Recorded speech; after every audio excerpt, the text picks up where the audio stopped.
혹시 여러분이 집 열쇠를 잃어버려 가지고 소위 그 락아웃 된다 그러죠? 그렇게 락아웃 돼 본 적이 있으십니까? 저도 한두 번 그런 적이 있었던 것 같아요.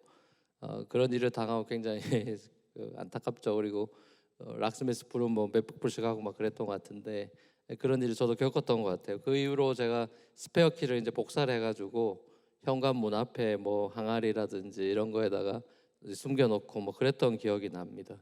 그 작은 열쇠인데 이게 생긴 게 다 비슷비슷해 보이지만 다른 열쇠를 꽂으면 절대로 열리지가 않죠. 그 딱 맞는 게 하나밖에 없다는 게 참 신기한 것 같기도 합니다. 우리 인생에도 문이 이렇게 잠겨 있는 것 같은 당황스러운 일이 생길 때가 있는 것 같습니다. 어떤 인생의 문제, 이런 것들이 잘 쉽게 풀리지 않아서 너무 답답하고 그런 일들을 만날 때가 있는 것 같아요. 문제에 대한 어떤 해답을 영어로는 answer key다 그렇게도 얘기하죠. 그래서 문제에 대한 어떤 answer key를 우리가 찾지 못해가지고 헤맬 때가 있습니다. 그래서 이것저것 try 해보는데 이게 다 워킹하지 않는 거죠. 마치 닫힌 문을 열어보려고 이 열쇠도 꽂아보고 저 열쇠도 꽂아보고 하는 그런 경우랑 비슷할 것 같습니다. 보통은 그 문에 맞는 열쇠 모양이 딱 하나뿐인데 뭐 호텔이라든지 아니면 다른 큰 집들에서 여러 방이 있는 그런 집들에서 자물쇠의 모양을 일정한 패턴으로 만들어 가지고 이 각각의 문 열쇠가 조금씩 다르지만 그 패턴이 다 똑같이 통하도록 만들어서 싹 다 열 수 있는 열쇠가 바로 이 마스터 키라는 거죠. 저는 하나님께서 이 지상에서 벌어지는 우리 삶의 모든 문제에 그 열리지 않는 그 방문을 여는 이 마스터 키를 우리 주님은 갖고 있다 저는 믿습니다. 문제의 모든 모양들이 다 너무나 다양하고 천차만별이지만 또 한 인생이 겪는 고난이나 여러 가지 스트러글들이 다 다르지만 하나님께서는 그 모든 방문을 열 수 있는 마스터 키를 가지고 계신다. 자, 이스라엘을 보면 우리가 그걸 알 수 있습니다. 이스라엘의 역사는 이스라엘 사람들이 만들어가는 역사가 아니죠. 하나님이 그 역사 속에 개입하시고 변화를 주시고 하시는 그런 장면들을 우리가 구약을 통해서 많이 보죠. 이스라엘이 하나님과 카버넌트를 맺은 언약을 맺은 백성인데 이 오늘 2절에도 나와 있듯이 이 이스라엘 백성들 하나님과 언약 자주 깨죠. 그래서 그 깨면서 하고 있는 행동들을 보면 주로 다 우상을 섬기는 건데 오늘 2절에도 드라빔 우상을 집에 품고 살았다 이래 돼 있습니다. 드라빔이라 하면 여러분 아마 레이첼 창세기에 나오는 라헬도 생각날 겁니다. 자, 이 드라빔이라는 거는 자기 패밀리를 가정을 지켜주는 일종의 수호신 같은 걸로 이 사람들이 가지고 있는 거예요. 우리나라 사람으로 치면은 부적이라는 거 아시죠, 여러분? 부적 뭐 글 써가지고 이렇게 하는 거, 그 부적을 집에다가 이렇게 붙여놓는 거, 어떻게 보면 그런 거랑 굉장히 비슷한 거예요. 또 우리가 삶에 문제가 생겨가지고 우리가 막 그 사람들이 이스라엘 사람들이 삶에 문제가 생겨가지고 몹시 불안하고 막 이러면 점쟁이를 찾아가서 위로도 구하고 컨설팅도 받고 하는 이런 삶이 이방인 이스라엘 주변에 있던 이방인들하고 다름없는 또 가나안에 있는 사람들하고 다름없는 삶을 살았습니다. 자, 근데 이런 이스라엘 사람들의 모습이 오늘날에도 사실 있죠. 그러니까 21세기 이렇게 세월이 많이 흐르고 소위 지식이 넘쳐나고 과학기술을 자랑하는 이 하이텍 시대에도 엄청나게 많은 사람들이 이런저런 이유로 무당을 찾아가고 요 맨하탄 거리만 걸어 다녀도 사이킥 리딩이라든지 타로 점을 보는 그런 집을 우리가 쉽게 발견합니다. 한국은 점집이 교회보다 많죠. 크리스찬들 중에도 결혼 전에 궁합을 보러 간다는 이야기도 우리가 심심치 않게 듣습니다. 구약에도 보면 첫 번째 왕인 사울 왕도 답답한 마음에 무당을 찾아가는 장면을 보죠. 하나님이 아닌 헛된 우상을 찾아가는 이런 인간의 심리가 굉장히 클래식하고 앞으로도 이런 것들은 망하지 않을 거예요. 점집이 망하지가 않습니다. 이건 인간의 죄인의 뿌리에 있기 때문에 굉장히 클래식하고 쭉 예수님 오실 때까지 갑니다. 자, 그래서 켈빈 같은 사람은 이 사람의 휴먼 하트가 아이돌 팩토리다, 우상 공장이다, 끊임없이 우상을 찍어내는 게 인간의 마음이다. 존 켈빈은 그렇게도 이야기하죠.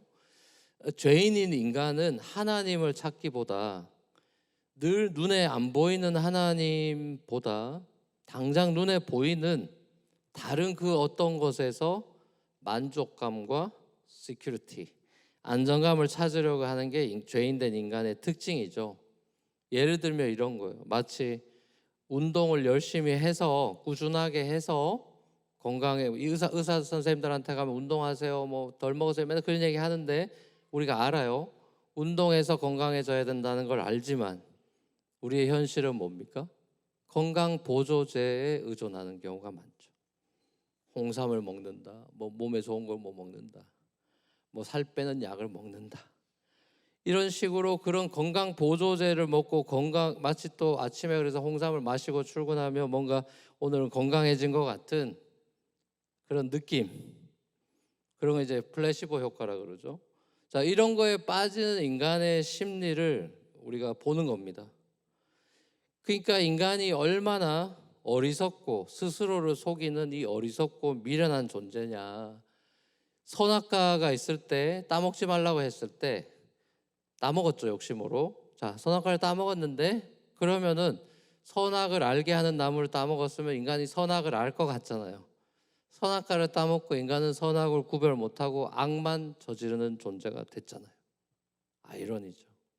선악과를 먹고 선악을 아는데 악을 행한다 이거예요. 자, 이스라엘이 나라에 이제 가뭄이 들고 국가 경제가 디프레션이 오고 위기를 맞았을 때 여호와 하나님 앞에 나아가서 이 사람들이 하나님께 매달리고 비를 구해야 됩니다. 그래야 이 사람들이 먹고 살 수가 있습니다. 1년 농사를 풍년이 되기 위해서는 이 사람들은 적어도 1년에 아무리 기도 생활을 안 하는 사람이라도 이스라엘 사람이라면 1년에 2번은 간절하게 기도를 해야 돼요. 그게 그 라이프 사이클이에요. 왜냐하면 이스라엘은 가을에 추수가 있고 봄에 추수가 있고 1년에 2번 이모작이라 2번 추수를 하는데, 자, 이 가을 추수 때는 이른비라고 불리는 게 와야 돼요. 그때 비가 많이 와야 돼요. 그리고 봄 추수를 위해서는 이 늦은 비가 와야 돼요. 그래서 그때마다 간절하게 하늘 보고 빌어야 됩니다. 1년에 2번 이스라엘이란 나라 자체의 존망이 여호와 하나님께 달려 있음을 인정하고 하나님 앞에 은혜를 구하면서 매달려야 돼요. 이스라엘의 마스터 키를 가지고 계신 하나님께 비달라고 싹싹 빌어야 되는데, 자, 근데 이스라엘이 하나님한테 빌지 않고 그 당시 가나안에서 비구름을 준다고 너무나 유명해진 바알에게 빌었죠. 가나안에서 비구름을 주는 폭풍의 신으로 유명한, 모두가 인정하는 그야말로 일타 신인, 모두가 벌벌 떠는 신 바알 앞에 이스라엘도 무릎을 꿇었습니다. 여러분, 우상과 바알 같은 우상과 이 여호와의 차이가 뭡니까? 우리가 구약을 읽어보면 바알과 여호와의 차이가 뭐죠? 여호와는 형상을 못 만들게 했습니다. 그렇죠? 그게 십계명에 나오잖아요. 이스라엘 외의 모든 나라들은 형상을 만들던 시절이기 때문에 형상 만들지 마라, 그게 이계명인데 눈에 보이지가 않아요. 그러니까 여호와는 형상이 없기 때문에. 근데 우상은 싹 다 눈에 보이게 만들어놨죠. 자, 근데 오늘 본문에 보면 이 우상, 눈에 보이는 이 우상들은 헛소리한다, 그리고 거짓말한다, 꾸며낸 꿈 이야기를 한다, 그리고 헛된 말을 한다.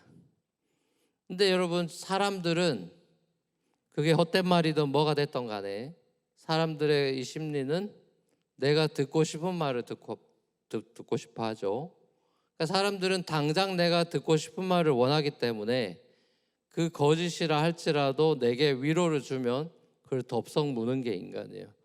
그래서 용화단 점집을 돌아다니는 겁니다. 내가 원하는 답을 얻을 때까지 돈 주면서. 그것도 내가 원하는 답을 무당에 안 주면 이 집은 용하지 않은 집이 되는 거예요.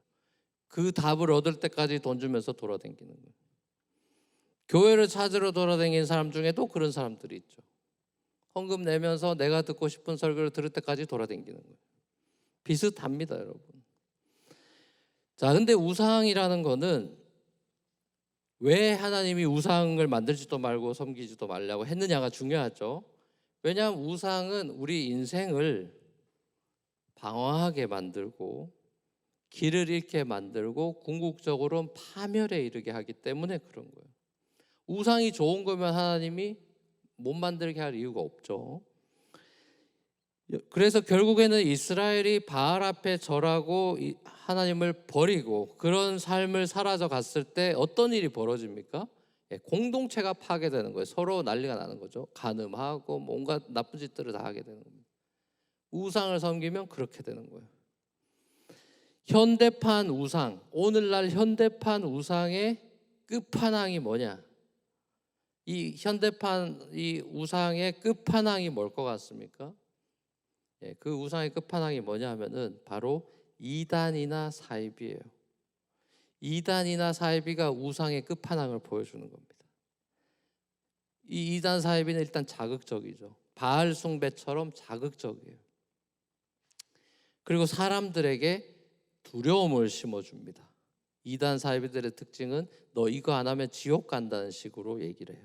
그래서 이거 교회에서 이것도 시키고 저것도 시키고 당신 이거 안 하면 여기서 나가면 당신 지옥 갑니다. 이런 식으로 공포와 두려움을 심어주고 또 한편으로는 헛된 말로 위로를 막 또 줍니다. 그러니까 공포도 줬다가 위로도 줬다가 사람 가지고 장난을 치는 게 이단과 사이비의 결정적인 특징이에요. 자, 우상은 사람 가지고 장난을 칩니다. 인격적으로 존중하지 않아요. 휴먼 세크리파이스를 고대에는 해야 됐어요. 우상은 결국 우리의 인생을 망가뜨리고 고통을 가중시키기 때문에 하나님은 그토록 우상을 싫어하고 막으려고 몸부림을 치신 거죠. 여러분, 특별히 헛된 욕망에 사로잡힌 헛꿈을 꾸고 큰 비전 이야기하고 이런 사람일수록 자기 욕망을 실현하기 위해서 우상에 달라붙습니다. 우상을 꽉 붙잡아요. 자, 이것은 기독교 서클 안에서도 얼마든지 가능하고 교회 안에서도 얼마든지 가능하고 그런 모습을 우리는 오늘날 교회 안에서도 많이 보죠. 적지 않은 목사들이 돈과 명예와 성공의 우상 앞에 절합니다. 그래서 뭐 한국에서는 무슨 세습이다 뭐다 뭐 온갖 참 그런 부조리한 것들을 소식을 듣는단 말이죠. 그러니까 딱 봐도 저 사람은 목사 같지가 않은 거죠. 돈과 명예와 성공과 야망과 그런 덩어리로 목사가 봐도 저건 목사가 아니야 라는 사람들이 많단 말입니다. 우상에 절하는 사람들이. 그래서 성도들을 잘못된 길로 인도하는 서기관 바리새인 같은 소경을 인도하는 지도자들이 적지 않죠. 설교도 마찬가지입니다. 이제 유튜브 세상이 돼가지고 뭐 유튜브 들어가면 온갖 설교들이 난무하고 있는데 저도 이제 뭐 서치하면서 이렇게 보다 보면 진짜 별의별 게 다 있는데 그런데 이제 들어보면 본문 읽고 자기가 알고 있는 개똥 철학을 얘기하는 말 그대로 오늘 본문에 나오듯이 헛소리가 많아요. 주님의 말씀이 아닌 헛소리나 하고 지난밤에 뭐 하나님이 나한테 말씀하셨습니다라는 식으로 자기가 직통 계시라도 받는 사람처럼 굉장히 신령한 사람인 척 합니다. 헛된 말로 위로해요. 인문학으로 위로하고 순진한 성도들을 호도합니다. 그래서 이런 사람들에 대해서 오늘 본문 3절 말씀처럼 하나님은 어떤 입장이시냐? 분노하신다고 나와 있어요. 분노하신다. 여러분, 하나님의 거짓에 대한 첫 번째 반응은 분노입니다. 사도 바울이 우상이 즐비했던 아테네 아레바고 그 광장에서 아리스타바고 그 광장에서 설교했잖아요. 신들이 많은 에틴스에서. 그때 느꼈던 바울의 첫 번째 감정은 격분이었어요. 분노. 여러분, 우상을 향한 하나님의 마음은 안타까움이 아니라 분노입니다. 특별히 저와 여러분들이 우상에게 끌려다니면 분노합니다. 자녀가 잘못되면, 자녀가 나쁜 짓 하고 마약하고 이러면 부모의 첫 번째 반응은 슬퍼하는 게 아니라 분노합니다. 그렇죠? 하나님의 거짓 목자를 향한 첫 번째 반응은 분노입니다. God wrath라고 성경에 돼 있죠. 하나님의 양들을 이 목자장 되신 주님의 뜻에 따라서 건강한 꼴을 먹이지 않고 정크푸드를 먹이는 거짓 목자들에 대해서 하나님은 분노하십니다.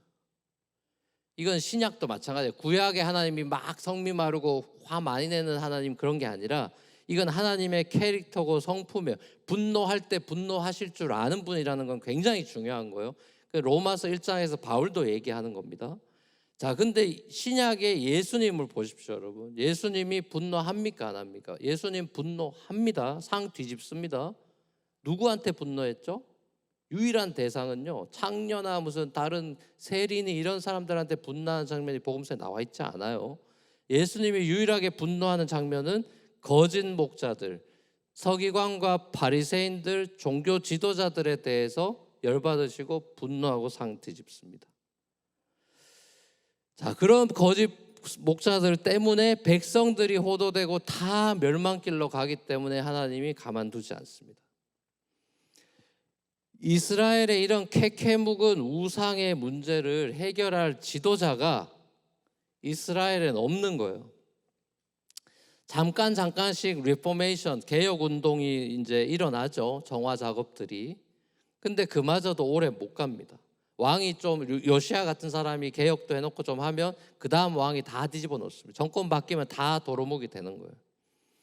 자, 근데 하나님이 당신의 언약 백성인 이 이스라엘을, 이 나라가 엉망으로 돌아가는 이 이스라엘을 하나님은 언약을 맺었기 때문에 포기를 안 하고 포기할 수가 없어요. 왜냐하면 하나님의 캐릭터 자체가 언약 맺으면 끝이기 때문에. 그걸 뭐 이렇게 우리 한국식으로 말하면 진짜 말 그대로 하나님은 노빠꾸예요. 노빠꾸.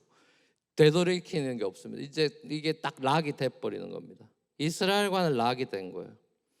하나님은 이 궁극적인 이스라엘의 지도자, 이제 목자들을 세워놔도 다 딴짓하니까 하나님이 궁극적인 지도자를 보내주겠다, 메시아에 대한 약속을 줍니다. 그리고 마침내 양떼처럼 방황하고 흩어진 백성들을 바른 길로 인도하는 참된 목자를 보내주셨죠. 약속대로 이스라엘의 집을, 오늘 본문에 이스라엘의 집을 세울 모퉁이돌, 코너스톤, 이스라엘의 텐트, 장막 치는 사람들이니까 장막을 칠 때 박는 말뚝, 세번역엔 장막 기둥이라고 되어 있죠. 이 말뚝을 메시아로 비유하고 있습니다. 모퉁이, 집을 짓는 제일 중요한 모퉁이돌, 장막 세울 때 제일 중요한 말뚝, 이게 메시아다. 그러면서 그 메시아 보내주겠다. 이스라엘을 바르게 다스릴 통치자를 보내주셨습니다. 원수들을, 이 주변의 원수 나라들을 물리치고 짓밟는 Great Warrior, 용사 같은 메시아를 보내주셔서 이스라엘이 승리의 기쁨을 만끽하면서 포도주 잔을 치얼스 하면서 와인을 마시면서 기뻐하게 해주겠다. 오늘 그렇게 시적으로 표현이 되어 있죠. 자, 이 메시아가 우리가 알다시피 바로 예수 그리스도입니다. 자, 이 메시아를 통한 이스라엘의 회복, 망가진 이스라엘이 메시아가 와야 회복된다. 이 회복의 메시지를 주는, 이 소망의 메시지가 우리가 방금 읽은 이 스가랴서 후반부 9장에서 14장까지의 결정적인 내용입니다. 메시아를 통한 이스라엘의 회복. 자, 이 내용은 사실 이사야서 후반부인 40장에서 66장, 세컨 아이자야라고 불리는 이사야 후반부, 또 Fifth Gospel, 제5의 복음서라고까지 불리는 이사야서, 그 방대한 분량을 압축해 놓은 스가랴서 9장에서 14장은 메시아를 통한 하나님의 이 이스라엘 백성들을 회복하실 것에 대한 소망인데, 그건 이스라엘만의 회복이 아니라 사실 열방의 회복이죠. 구약의 약속대로 이 땅에 메시아로 오신 예수님이 이스라엘을 이스라엘 백성들을 이제 예수님이 쭉 바라보시면서 어떤 말을 복음서에서 많이 하셨습니까? 예수님이 백성들을 바라볼 때 예수님의 표정과 그 말씀에 많이 나오는 반복되는 것은 이 백성들이 목자 없는 양 같아서 불쌍히 여기셨다 이렇게 나오죠. He had compassion on them 이렇게 돼 있죠. 자, 그러시면서 오병이어의 표적 같은 걸 보이셨죠? 오병이어가 뭡니까? 물고기 5개, 물고기 2마리, 보리빵 5개로 사람 5천 명 먹였다 이건데, 자, 그건 그 기적 자체가 의미가 있는 게 아니라 그것은 하나의 사인이죠, 표적이죠. 무슨 표적입니까? 예수님이 백성을 먹여 살리는 true 만나요, bread of life다. 그거를 보여주는 사건이죠. 당신들 피지컬 빵이 아니라 나를 먹어야 사는 겁니다. 그게 오병이어의 사인, 세메이온, 사인이란 말이에요. 그러면서 예수님이 내가 bread of life다 그런 얘기를 하시죠. 예수님이 스스로를 가리켜서 요한복음 10장에서 뭐라 하면 I am the good shepherd. 나는 선한 목자다. 백성들을 이용해 먹고 자기 배를 불리는 거짓 지도자, 거짓 목자, 사꾼이 아니라 나는 good shepherd로 이 땅에 왔다 말씀하셨죠. good shepherd는 양을 위하여 자기 목숨을 버린다 그랬어요. 그리고 실제로 그렇게 하셨죠.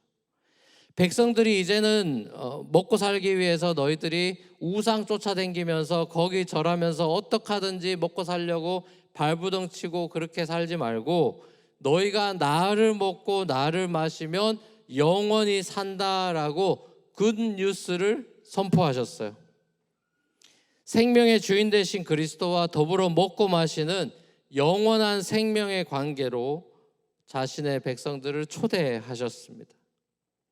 인생의 여러 가지 문제의 문을 우리가 열지 못해서 좌절하고 낙심하고 살아가는, 우리뿐만 아니라 예수님 당시에 로마 식민지에서 아무런 희망 없이 국가적으로도 개인적으로도 노예도 많은 그 시절에 좌절하고 낙심하며 한숨 쉬던 그 백성들에게 마스터 키를 들고 등장하셔서 이 세상의 온 우주 만물의 마스터, 주인 되신 예수 그리스도께서 모든 사람들에게 아무도 하지 않던 굿뉴스, 복음을 제시하셨어요. 더 이상 너희가 로마에게 굴종하고 시저에게 Caesar is the Lord하고 confess하지 않고 더 이상 우상 앞에 비굴해질 필요가 없어라고 선포하십니다.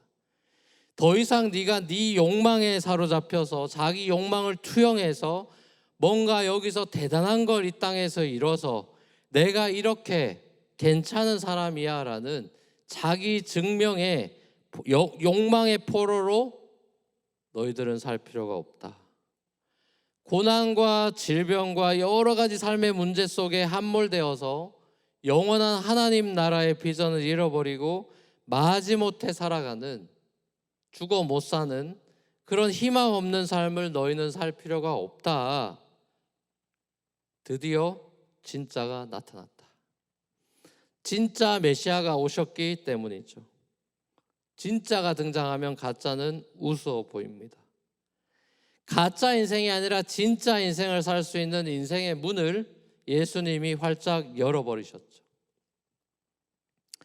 오늘날 우리가 살고 있는 이 뉴욕, 전 세계의 수도라 불리는 이 뉴욕이야말로 전 세계의 우상이 다 모인 곳이죠. 온갖 우상들이 즐비한 도시입니다. 돈, 명예, 성공, 커리어, 또 결혼, 독신, 성, 편리, 그 외에도 수많은 각종 우상들에 둘러싸인 도시가 뉴욕이죠. 우리가 살아가는 이유를 그래서 자주 내가 왜 사는지 나도 자꾸 잊어버리게 되고, 나를 부르신 하나님의 하이 콜링에 대해서 위로부터 부르신 그 하이 콜링을 잊어버리게 되는, 그래서 그냥 쳇바퀴 도는 삶 속에서 뉴욕 문화에 젖어들면서 예수님이 더 이상 내 삶의 중심이 아니라 주변부로 밀려나면서 점점 아이사이트에서 멀어지면서 out of sight, out of mind. 예수님이 어딘가부터 되게 블러리하게 되게 멀리 보이는 그런 삶으로 우리를 끌고 가버리는 사단의 조금씩 우리에게 원심력이 작용하게 하는, 하나님으로부터 멀어지게 하는 그 사단의 유혹이 넘쳐나는 도시가 뉴욕이죠. 돈 버느라 정신없고 커리어에 올인해서 정신없고 예수님이 내 삶의 넘버원은 아니죠. 그런 도시가 뉴욕입니다. 이른 비와 늦은 비를 구하는, 하나님의 은혜를 구하는 겸손함보다 내 실력을 뽐내고 내가 이런 학교 나왔고 이런 스킬을 배웠고 이런 디그리가 있고 이런 회사를 다녔고 내 레주메를 계속 고쳐가면서 나를 증명하고 나를 뽐내고 다른 사람보다 내가 더 괜찮은 사람이라는 걸 증명하면서 그게 되었을 때 마치 내가 대단한 사람이나 된 것 같은 프라이드를 갖게 되는, 말은 안 하지만 그 안에 응축된 프라이드가 있는, 그리고 그 프라이드가 사람들에게 박수를 받고 그것이 벌추가 되어 있는, 미덕이 되어 있는 이 도시에서 우리가 오늘도 이렇게 이 수백만이 관광하고 돌아다니는 이 시간에 여러분은 주님 앞에 무릎을 꿇고 바알이 아니라 여호와 하나님 앞에 주님의 은혜를, 이른 비와 늦은 비의 은혜를 구하며 이 자리에 저는 왔다고 믿어요. 여러분, 기도라는 것, 이스라엘 백성들이 까먹고 있는 여호와를 향한 기도, 기도는 제가 여러 번 말했습니다. 너무 중요하기 때문에 저는 이런 얘기 토픽들이 나올 때마다 뭐 수십 번은 제가 얘기했던 것 같아요. 기도는 현대인들의 핑계가 뭡니까? 특히 뉴욕이나 서울이나 이런 대도시를 살아가는 크리스찬들의 핑계가 뭐죠?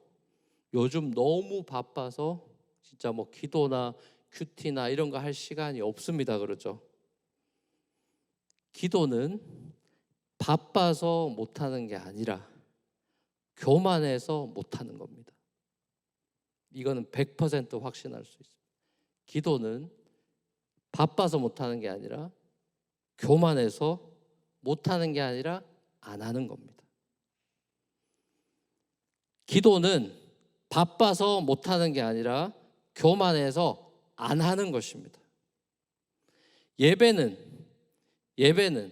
지금 이 수많은 사람 중에 주일에 맨하탄에서 3%도 안 되는 사람들이 주님 앞에 무릎 꿇고 있는데 그 3% 안에도 트루 크리스찬이 몇 프로일지는 주님만 아시겠죠. 자, 예배는 우리가 그리스도께서 내 삶의 주인이 되셨다. 갈라디아 2장 20절처럼 이제는 내가 내 안에 사는 게 아니라 내 안에 그리스도가 살고 내 삶의 주인은 주님이십니다라고 우리가 그분의 롤드십을 고백하고 내 인생이 나한테 달리지 않았고 주님 앞에 달려있고 주님의 인도하심과 은혜를 구합니다. 겸손히 주님 앞에 무릎 꿇는, bow down 하는 것이 월십의 펀더멘탈이에요. 내 삶이 내 것이 아니고 내 삶의 주인이 당신입니다. 이걸 고백하는 게 지금 이 시간이라고요. 창조주 하나님의 이른 비와 늦은 비의 은혜가 아니면 나는 내 삶 자체가 흉년입니다. 풍년일 수 없습니다. 내가 아무것도 아닙니다. 이걸 고백하는 시간이 이 예배 시간입니다. 좋은 설교, 내가 듣고 싶은 말 듣는 게 예배 시간이 아니에요. 전 저희 아버지 설교를 제가 미국 떠나오기까지 아버지 설교를 들었어요. 개척교회부터 하셔가지고 어릴 때부터 아버지 설교를 들었습니다. 아버지 설교는 졸려요. 적어도 제 설교가 졸리진 않잖아요, 그죠? 뭐 가끔 졸릴 때도 이렇게 피곤하면 졸 수도 있습니다. 저희 아버지 설교는 컨시스턴트하게 졸려요. 본인은 뭐 잘한다고 생각할 수도 있겠죠. 근데 적어도 저는 아버지의 설교에 은혜를 많이 받은 것은 헛소리를 하지 않습니다. 헛소리를 하지 않고 준비하는 모습을 제가 많이 봤고, 무엇보다 아버지는 삶으로 그 말씀을 살아내려고 노력을 많이 하셨고 그 은혜가 하나님이 주시는 은혜가 얼마나 큰지를 늘 찬양하고 고백하시고 기도를 많이 하셨고 그 진심, 그 오센틱한 마음은 제가 항상 느끼고 있었기 때문에 말 주변이 좋냐 안 좋냐 하는 건 제겐 중요하지 않았어요. 컨텐츠도 중요하지만 그분이 그 메신저가 어떤 분이냐는 거에 따라 우리는 귀를 더 기울일 거냐 아닐 거냐를 정하잖아요. 전 아버지의 삶을 받고 충분히 아버지는 설교자로서 그래도 하나님께 노력하시는 귀한 아버지다라는 걸 저는 윈니싱 했기 때문에 그 예배가 제게는 은혜스러웠습니다. 여러분, 저와 여러분에게 지금 여러분 나이에, 젊은 나이에 뭐 갖고 싶은 것도 많고 이루고 싶은 것도 많고 성취하고 싶은 것도 많아. 그래서 뭔가 드림을 가지고 뉴욕에 온 게 당연하겠죠. 저도 마찬가지. 저도 그런 마음으로 20대 때 뉴욕으로 유학을 왔고요. 자, 그거 자체가 나쁜 게 아니에요. 다 좋은 거예요. 목표를 향해 달려가고 다 좋습니다. 자, 근데 이것만은 기억하셔야 되는 거예요. 지금 내 삶에 그렇게 목표로 와서 왔는 때로는 허무도 경험하고 실패도 경험하고 그게 뉴욕이라면 지금 이 삶에서 내게 지금 당장 내가 지금 굉장히 얼전한 일들 내한테 지금 얼전하게 느껴지는 당장 급하고 이게 나한테 너무너무 필요해요 라는 것들이 만약에 있다면 여러분 그게 뭔 것 같은지 한번 생각해보면 내가 지금 굉장히 나한테 지금 얼전하고 emergent, 그러니까 urgent한 need, felt need. 지금 이거 너무너무 필요합니다. 예, 그게 뭐 다양할 것 같아요. 근데 만약에 제가 이런 질문을 드렸을 때 여러분 마음속으로 저는 urgent한 need가 Jesus 입니다라고 대답 만약에 속으로 했다면 저는 right answer라고 봐요. 당장 급하고 너무 필요한 것 어떤 분에게는 돈일 수 있을 거고요. 배우자일 수도 있을 거고 신혼부부에겐 자녀가 될 수도 있을 거고 우리 교회 같은 상황에서는 건물이나 뭐 비전센터 같은 게 될 수도 있을 거고 여러 가지 떠올릴 수 있는 것들이 있겠지만 우리의 felt need가 아니라 real need를 아시는 주님 우리의 진짜 need는 영원히 목마르지 않는 우리 영원한 것을 채워줄 수 있는 주님 한 분뿐이에요. 여러분들은 예수를 구해야 되는 것입니다. 이 예배 가운데 하나님 제가 직장이 필요합니다. 이직이 필요합니다. 구하셔야죠. felt need도 구하셔야죠. 그러나 마태복음 6장에도 나와 있듯이 먼저 그의 나라와 그의 의를 구하는 이 탑 프라이어티는 우리는 크리스찬이라면 잊으면 안 되는 거죠. 주님의 은혜가 아니면 난 아무것도 아닙니다. 이것이 우리 크리스찬 페이스의 A to Z예요. I'm nothing, but you are everything. 이게 크리스찬 페이스의 A to Z라고요. 기독교 신앙의 정수는 교회 와서 열심히 봉사하고 기도 5시간씩 하고 성경 통독 1년에 2번씩 하고 종교적 열심에 우리의 기독교 신앙의 뿌리를 받고 있는 것이 아니라 주님의 열심에 우리의 신앙이 훅 돼 있는 거예요. 잘 생각해 보세요, 여러분. 누가 열심히 살고 있습니까? 여러분이 열심히 사는 것 같아요? 하나님이 열심히 사시는 것 같아요? 하나님의 열심에 우리의 열심은 갖다 댈 것도 아닌 겁니다. 그리고 많은 경우 우리의 열심은 나를 위한 열심이지만 하나님의 열심은 온 지구의 상의 수많은 사람들을 위한 열심이기 때문에 이거는 비교조차 할 수가 없는 것이죠. 기독교 신앙의 정수는 우리가 얼마나 종교적인 열심을 내서 헌금도 많이 하고 성경도 많이 읽고 기도도 많이 하고 이런 거에 기독교 신앙의 뿌리가 있는 것이 아니라 온 우주 만물을 주신 주님이 얼마나 한결같은 열심으로 우리에게 은혜를 베푸시고 있는가. 하나님의 열심이 우리를 보존하고 우주를 보존하고 계시고 별들을 붙잡고 계시고 지구를 붙잡고 계시기 때문에 수많은 사람들을 구원하고 계시기 때문에 하나님의 은혜는 태초부터 지금까지 아니 영원토록 변함없기 때문에 이 지구상의 200여 나라 사람들에게 동일하게 햇빛을 주시고 공기를 주시고 빌어주시고 계신 것이죠. 선악과가 우상이 돼서 자기 자신의 욕망을 달래기 위해서 끊임없이 자기 자신을 우상에게 팔아넘기는 불쌍한 영혼들, 그게 바로 저와 여러분이라고요. 그런 저와 여러분들을 구원하시기 위해서 하나님이 메시아 예수를 이 땅에 보내셨습니다. 그리고 죄인된 인간들의 손에 의해서 십자가에서 죽으신 하나님의 아들 예수 그리스도를 하나님은 3일 만에 부활시키셔서 이 예수 중심으로 이 세상에 그리스도의 나라가 시작되게 뉴 크리에이션을 하셨죠. 그리스도 안에서 하늘과 땅이 하나가 되게 하시고 그리스도 안에서 만물이 통일되게 하셨다라는 찬양이 사도 바울의 감옥에서의 롱 찬양, 그게 에베소서 1장 3절에서 12절 쉼표 하나 없는 원 센텐스로 이루어진 찬송하리로다로 시작되는 바울의 찬양의 핵심이 그리스도 안에서 하늘과 땅을 하나 되게 하시고 만물을 통일하신 분이 주님입니다. 그 주님께 그 은혜의 영광을 찬양합니다. 이게 바울의 감옥에서의 찬양이에요. 그리스도 앞에 모든 민족이 무릎 꿇게 하셔서 헛된 우상에게 절하고 무릎 꿇는 그 비참함에서, 그 너덜너덜한 삶에서 우리를 구출해 내셨고 바로 밑에서 우리를 종살이에서 끄집어내셔서 엑소더스를 감행하셨죠. 그리스도 앞에 우리가 이렇게 무릎 꿇습니다. 그리스도 앞에 무릎 꿇는 무릎 꿇음은 굴욕이 아니죠. 바로 앞에 무릎 꿇는 것은 겁박하며 죽여버린다는 공포 속에 우리가 꿇을 수밖에 없는 것은 우리는 비참함이고 굴욕이지만, 그리스도 앞에 꿇는 무릎은 나를 위해 죽으신 분 앞에 꿇는 무릎 꿇음이기 때문에 행복이며 사랑이며 평화요 안식인 것이죠. 여러분 삶이 만만치가 않다고 느끼시죠? 뉴욕살이 쉽지 않죠.